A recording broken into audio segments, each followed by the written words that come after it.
ጽጌ ሮያል እንግዲህ ትልቅ ተቃውሞ እየገጠማት ነው። ውድና የተከበራችሁ ቲቪ ቻናል ቤተሰቦቻችን ሰላም ሰላም ብለናል።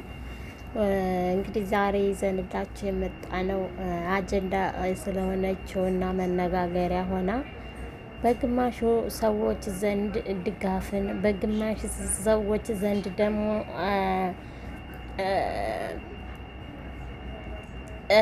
በግማሽ ሰዎች ዘንድ ደግሞ መረገጥን እያገኘች ያለችው ተቃውሞ እያገኘች ያለችው ስለ ጽጌ ሮያል ነው። ጽጌ ሮያል እንግዲህ እንደምታውቋት አንድ አንስት ናት። እሱም በትንሽ ነገርና በቀላል ነገሮች በሚዲያ ታዋቂ በመሆንና እውቅናዋ እየጨመረ በመምጣት የዩቱበር አንደኛ ምናምን ተቆጣጣሪዎች የዩቱበር ክፍያ በደንብ የሚከፈላት ከነ ዳኒ ጋር ከነ አብርሽ ጋር በመስራት የምትታወቀው ጽጌ እንግዲህ በዩቱብ ብር ሀብታም የሆነችው ናት ማለት ነው። እንግዲህ ጽጌ የምትታወቀው ሌላ ምንም የምትታወቅበት ምክንያት የለም። በዩቱበር ነው አንደኛ ደረጃ ላይ። በሁለተኛ ደግሞ በቲክታክ በኢንስታግራም በተለያዩ አፖች ትታወቃለች ማለት ነው።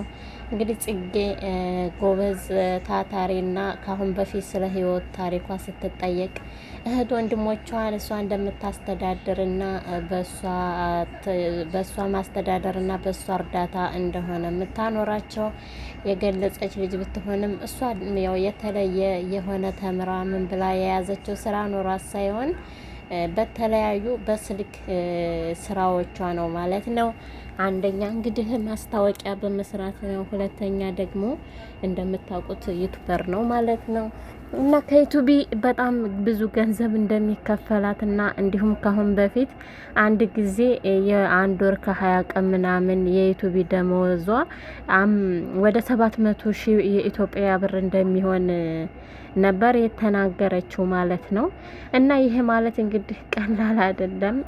በዚህ የተነሳ አሁን ህይወቷ ጥሩ ደረጃ ላይ እና ምንም ነገር ሳይቸግራት ድልቅቅ ብላ መኖር የምትችል ይሆናለች ማለት ነው። እና ሁላችሁም እንግዲህ ለማለት የፈለኩት ዩቱብ ስሩ፣ ጥሩ ስራ ይዛችሁ ከመጣችሁ ጥሩ ደረጃ ትደርሳላችሁ ለማለት ነው የፈለኩት። በተለይ በአረብ ሀገር የምትኖሩ እህት ወንድሞቻችን ማለት ነው አንደኛ ዋይፋይ ያላችሁ ነጻ ኢንተርኔት በቻላችሁት ነገር ያላችሁን እውቀትና ያላችሁን አይዲያ ይዛችሁ ወደ ዩቱብ ቻናል በመምጣት ከበረታችሁና ህጉን ከተከተላችሁ ጥሩ ክፍያ ዩቱብ ይከፍላችኋል ለማለት ፈልጌ ነው። እና እንግዲህ ወደ ዛሬ አጀንዳዬና ወደ ዛሬ እንናገራችሁ የመጣሁት ጽጌ ሮያል እንግዲህ የተለያዩ ቪዲዮዎችን በተክታክ እየሰራች ትለቃለች። ተክታኮች ላይ ያሏትም ቪዲዮዎች በጣም ቫይራል ናቸው። እንግዲህ ከእያንዳንዱ ቪዲዮዎቿ ተጨማሪ ዛሬ በወሎ ባህል በወሎ ላሊበላ ሰቆጣ ምናምን ባህላችን ነው በሚለው አለባበስ ለብሳ እንደሚታወቀው በፎቶ ላይ እንደዚህ እንደምታዩት የሆነ አዝማሪ የሚባል ነገር አለ በሀገራችን ድሮ የነበረ። አሁን ግን ጎጂ ባህል የሆነና መቅረት አለበት ብሎ የተማረው ትውልድ የሚቃወመውን ነገር ዛሬ እየተወነች በመምጣት የወሎን አለባበስና የወሎ ባህል ነው ብላ ዛሬ ይዛው ስትመጣ አንድ ሰው የድሮም ይሁን ጥሩም ይሁን መጥፎም ይሁን ያን ነገር እያስተዋወቀ ሲመጣ ጥሩነቱም ክፉነቱም ደግነቱም ነው ለህዝብ እየተዋወቀ በተለይ እንደዚህ ተመልካች ያላቸው እውቅና ያላቸው ልጆች በሚለቁ ጊዜ መጠንቀቅ ያለባቸው ነገር ብዙ ትውልድን እንደሚበክን ነው።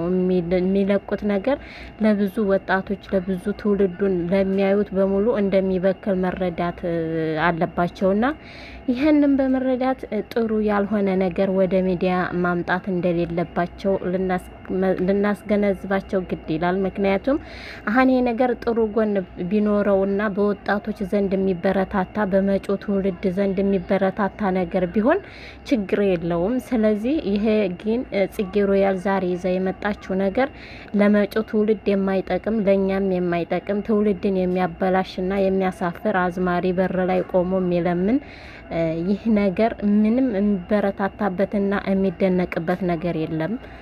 ስለዚህ የሚመጣው ትውልድ ሰርቶ በጥበቡ በሙያው በብልሃቱ ሰርቶ ተለውጦ ራሱን እንዲችል የሚጠቅሙ ትምህርቶችን ማስተማር ነው እንጂ ለብሶ ለባብሶ ጸጉር ተሰርቶ ልጅ አዝሎ በር ላይ ሆኖ እየዘፈኑ ልመና ምንም ለትውልዱ የሚጠቅም ነገር የለውም። ስለዚህ ጽጌ አሁን በብዙዎች ዘንድ ተቃውሞ ገጥሟታል።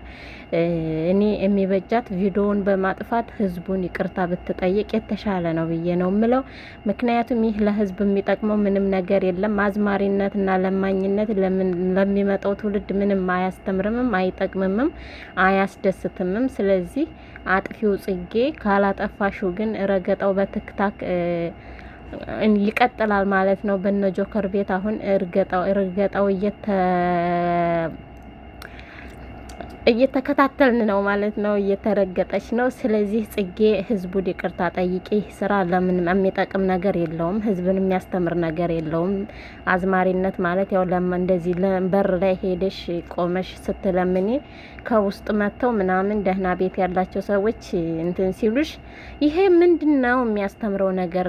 እርዱ እንደዚህ እያሉ ሲመጡ እርዷቸው ለማለት ነው ወይስ ምንድነው? እኔ ምንም ትምህርት የለውም እኮ። ስለዚህ በቃ ደግሞ በፔጅሽ ብዙ ተከታታይ ስላለሽ ቪዲዮ በጣም እይታ ስለሚኖረው ምንም የሚያሳፍር ቪዲዮ ነው ለህዝቡ የሚሆነው። ያኔ ይሄን አይነት ነገር ላይ ተሳትፈው የነበሩ ሰዎች በሙሉ ሊያፍሩ ነው እንጂ ምንም ሊደሰቱና ወይም ሊማሩበት የሚኖረው ነገር የለም። ከቪዲዮሽ ላይ ምንም ደስ የማይል ነገር ነው።